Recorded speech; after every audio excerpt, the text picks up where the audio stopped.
যখন কোনো ফোন ছিল না, ভাবার একটা মন ছিল। যোগাযোগটা কম ছিল, তবু সম্পর্কের টান ছিল। আধুনিকতা কম থাকলেও আভিজাত্যের রং ছিল। মেসেজের টুংটাং ছিল না, খবর নেবার লোক ছিল।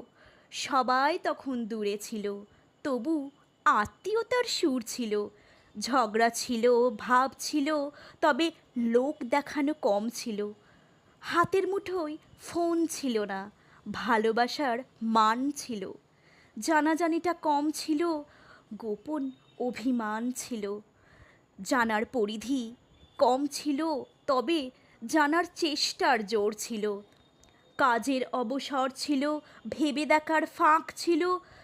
কথায় কথায় ঘর ভাঙা নয়, ধৈর্য সহ্যের বাঁধ ছিল। লেখাপড়া গান ছিল, সঙ্গে খেলার মাঠও ছিল। হাতের মুঠোয় ফোন ছিল না, তবুও মানুষ বাঁচছিল। সংগৃহীত।